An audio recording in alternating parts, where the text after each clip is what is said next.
This channel does not promote any violent, harmful, or illegal activities. All content provided by this channel is meant for an educational purpose only. নিতুড়িয়ার Panchkot মহাবিদ্যালয়ের অধ্যাপক ও শিক্ষাকর্মীদের হুমকি দেওয়ার অভিযোগ। কাঠগড়ায় প্রাক্তন তৃণমূল বিধায়ক পূর্ণচন্দ্র বাউরি। কলেজের পরিচালন সমিতির সভাপতি হিসেবে পূর্ণচন্দ্রের স্ত্রী জেলা পরিষদের সদস্য সন্তোষী দত্তকে নিয়োগের দাবি ঘিরে ঘটনার সূত্রপাত।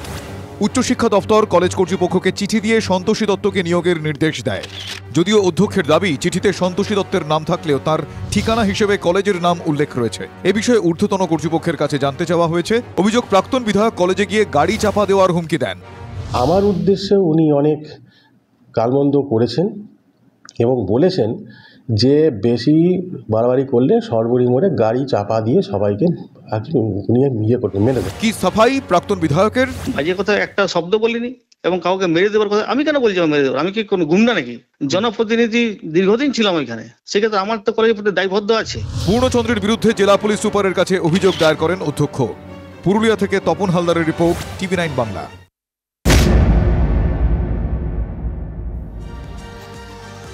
দেখুন, তৃণমূলের বেশ পুরনো একটা দ্বন্দ্বের মৌচাকে এবার ঢিল ছুঁড়ে মেরেছেন হুমায়ুন কবির।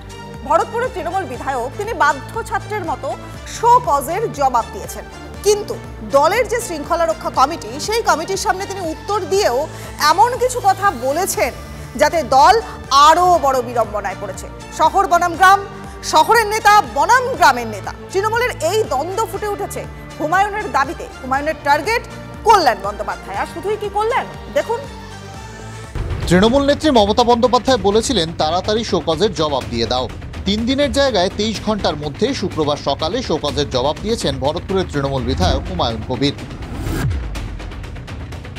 মমতা বলেছিলেন, বেশি কথা বলো না।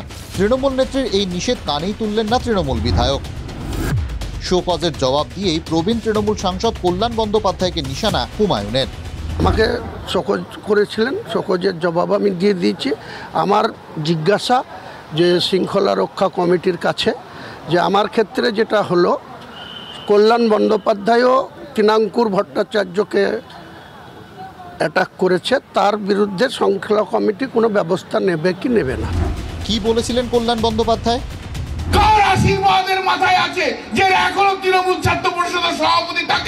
প্রকাশ্যে তৃণমূল ছাত্র পরিষদ সভাপতির দিকে আঙুল তোলা দলীয় শৃঙ্খলা ভঙ্গ। খোলাখুলি একথা বলেছিলেন তৃণমূলের 2 প্রবীণ নেতা। দল বিরোধী হয়েছে, ওকে দলের অ্যাকশন নেওয়া উচিত, অবিলম্বে দলের শাস্তির খাড়া নেওয়া উচিত। কল্যাণ বলছে বলি আরো 5 জন বলবে, লে হালুয়া। সাংসদ যদি ছাত্র পরিষদের সভাপতিকে নিয়ে বলেন, সেটাও সমীচীন নয়। যদিও কল্যাণকে শৃঙ্খলা রক্ষা কমিটির স্ক্রুটনির মুখে পড়তে হয়নি। কেন? গ্রামের নেতা বনাম শহরের নেতা তত্ত্ব ভাসিয়ে দিয়েছেন মুর্শিদাবাদ জেলার বিধায়ক। গ্রামীণ এলাকার মানুষ আমরা, মুর্শিদাবাদের গ্রামীণ এলাকার কৃষক পরিবারের ছেলে, তারা কোনো কথা বললে তাদের ক্ষেত্রে ডিসিপ্লিনারি কমিটির অ্যাকশন হবে। আর যারা বিশেষ করে ভবানীপুর কেন্দ্রের এলাকায় বসবাস করে, কলকাতা কেন্দ্রিক যারা থাকে, তাদের ক্ষেত্রে নিয়ম এক হবে। এর বিচারের ভার আম জনতার কাছে নিয়ে যাব আমি। গ্রামের জমি আন্দোলনের ফসল ঘরে তুলে সরকারে আসা তৃণমূলে নাকি গ্রামের নেতারাই অবহেলিত। হুমায়ুনের শব্দে শব্দে বিস্ফোরণ। গ্রামের বিধায়করা অনেক ক্ষেত্রে অবহেলিত, আমি এটুকু বলবো। প্রবীণ বনাম নবীন, মমতা গোষ্ঠী বনাম অভিষেক গোষ্ঠী, তৃণমূলে এই বিতর্ক যেমন রয়েছে, তেমনি শহর ভার্সেস গ্রাম চর্চাও একেবারে নতুন নয়। বিতর্কের সেই নিভু নিভু আগুনেই হুমায়ুনের ঘৃতাহুতি। ওনার সাথে সহমত। গ্রামের কেউ কিছু করে ফেললে ওটা গ্রুপ আপ হিসেবে দেখা হয়, ওটা শহর কেন্দ্রিক হয়ে গেলে ওটা লঘু হিসেবে দেখানো হয়। কল্যাণ ব্যানার্জিকে তার বিভিন্ন সময় যে ধরনের আচরণ করেছেন, সবগুলোতে নিয়ে তৃণমূল কংগ্রেসের যে শৃঙ্খলা কমিটি, তারা কি কোনো আজ পর্যন্ত শোকজ করলে তো আমরা জানতে পারতাম, আমরা জিজ্ঞাসা হয়তো মনে করেনি বা এগুলো বন্ধ করার কথা বলেন। ও ভরতপুরের বিধায়ক হুমায়ুন করিস এটা মানে অতীতে সত্য কথা বলে দিয়েছে। এরপরে তো শৃঙ্খলা রক্ষা কমিটির জন্য আরেকটা শৃঙ্খলা রক্ষা কমিটি তৈরি করা হবে কিনা। যে শৃঙ্খলা ভাঙছে তার বিরুদ্ধে ব্যবস্থা নেওয়ার মেরুদণ্ড এখন পর্যন্ত মনে হয় কালীঘাটে এসে পৌঁছায়নি। যতদিনে পৌঁছবে ততদিনে এই দলটি সাইনবোর্ডে পরিণত হবে। এই দলের ব্যাপারে কোনো বাইরে মতামত দেওয়ার কোনো ইচ্ছা প্রবণতা কোনোটাই আমার নেই। ওর যে যা বলছে তার পার্সোনাল ব্যাপার এটা। দিন কয়েক আগে মুর্শিদাবাদ তৃণমূলের পর্যবেক্ষক ফিরহাদ হাকিমের দিকেও তীর ছুঁড়েছিলেন হুমায়ুন কবির। ফিরহাদ শহরের নেতা, মহানাগরিকও। গ্রামের অবহেলিত নেতা বলে কি শহরের নেতার ওপর ক্ষোভ উগরে দিচ্ছেন হুমায়ুন কবির? সায়ন্ত এবং প্রদীপ্তর রিপোর্ট, TV9 বাংলা। দানার পর আরও একটা ঘূর্ণিঝড় এবার পূর্ব উপকূলের পথে। বিকালেই তামিলনাড়ুর ঘূর্ণিঝড় ফেরিঞ্জালের ল্যান্ডফল তামিলনাড়ুর মহাবলীপুরমের কাছে আছড়ে পড়ার ইঙ্গিত রয়েছে। অন্ধ্র তামিলনাড়ু উপকূলে জারি লাল সতর্কতা। ঝড়ের সর্বোচ্চ গতিবেগ হতে পারে 90 কিলোমিটার প্রতি ঘন্টা। ঝড় বৃষ্টিতে চেন্নাই জুড়ে দুর্যোগপূর্ণ আবহাওয়া।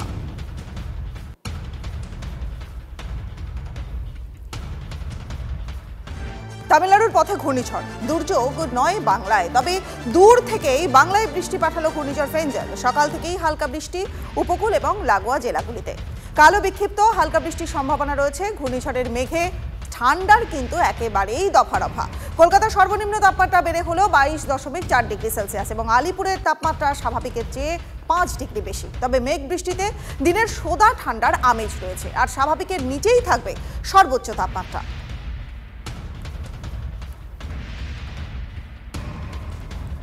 ঘূর্ণিঝড়ের বৃষ্টিতে মাথায় হাত কিন্তু আলু চাষিদের। বৃষ্টি বাড়লে সদ্য লাগানো আলু পচে যাওয়ার আশঙ্কা রয়েছে। আলু চাষ পিছলে চাষিদের খরচ বাড়বে, ফলন কমবে। গত ডিসেম্বরে মেঘজাউমের প্রভাবেও কিন্তু আলু চাষে ব্যাপক ক্ষয়ক্ষতি হয়েছিল এবং মাটি ভিজে সেখানে আলু চাষ পিছিয়ে যাওয়ায় মার খায় ফলন, যার জেরে এখনো পর্যন্ত আলুর দাম আকাশ ছোঁয়ায় রয়েছে।